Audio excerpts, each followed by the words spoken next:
ਇੱਕ ਪਾਕਿਸਤਾਨੀ ਆਦਮੀ ਨੇ ਸਟੱਡੀ ਵੀਜ਼ੇ ਤੇ ਆਪਣੀ ਕੱਲੀ ਬੁੱਢੀ ਕੈਨੇਡਾ ਤੋਰ ਦਿੱਤੀ ਤੇ ਉੱਥੇ ਜਾ ਕੇ ਬੁੱਢੀ ਨੇ ਫਿਰ ਕਿਹੜਾ ਹਰਬਾ ਇਸਤੇਮਾਲ ਕੀਤਾ ਕਿ ਅੱਜ ਇਹ ਬੰਦਾ ਹੱਥ ਮਲਦਾ ਪਿਆ।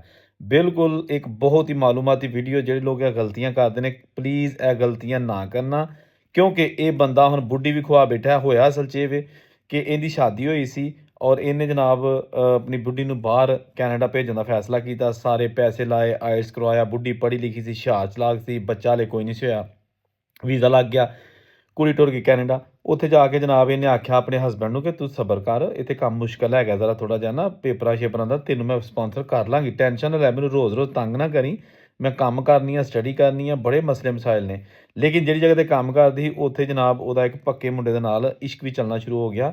ਇਹ ਜਨਾਬ ਬਾਅਦ 'ਚ ਇਸ ਤਰ੍ਹਾਂ ਪਤਾ ਲੱਗਾ ਕਿ ਇਸੇ ਬੰਦੇ ਦਾ ਇੱਕ ਜਾਣਨ ਵਾਲਾ ਉੱਥੇ ਸੀ, ਉਹਨੇ ਇਹਦੀ ਪੂਰੀ ਰੈਕੀ ਲਾਈ ਸੀ ਔਰ ਇਹ ਕੁੜੀ ਅਕਸਰ ਉਹਦੇ ਨਾਲ ਦਿਨ ਰਾਤ ਇਕੱਠਿਆਂ ਘੁੰਮਦੇ ਫਿਰਦੇ ਗੱਡੀ 'ਚ ਨਜ਼ਰ ਆਉਂਦੇ ਸਨ। ਫਿਰ ਉਹਨੇ ਇਹਨੂੰ ਆਖਿਆ ਕਿ ਭਾਅ ਜੀ ਬੁੱਢੀ ਤੇਰੀ ਇਹ ਕੰਮ ਕਰ ਰਹੀ ਆ। ਇਹਨੇ ਜਦੋਂ ਬੁੱਢੀ ਨੂੰ ਪੁੱਛਿਆ ਆਪਣੀ ਨੂੰ ਕਿ ਇਸ ਤਰ੍ਹਾਂ ਦੀ ਕੋਈ ਗੱਲ ਹੈ, ਇਹਨੇ ਆਖਿਆ ਤੈਨੂੰ ਕਿਹਨੇ ਦੱਸਿਆ।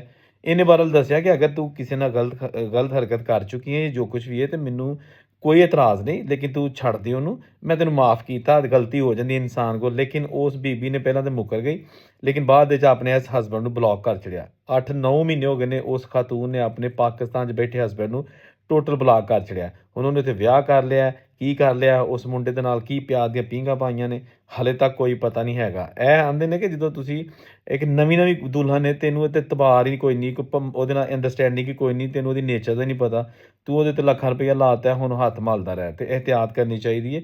ਅੰਨ੍ਹੇਵਾਹ ਬਾਹਰ ਜਾਣ ਦੇ ਫੈਸਲੇ ਜਿਹੜੇ ਕਦੀ ਕਦੀ ਲੈ ਵੀ ਪੈਂਦੇ ਨੇ।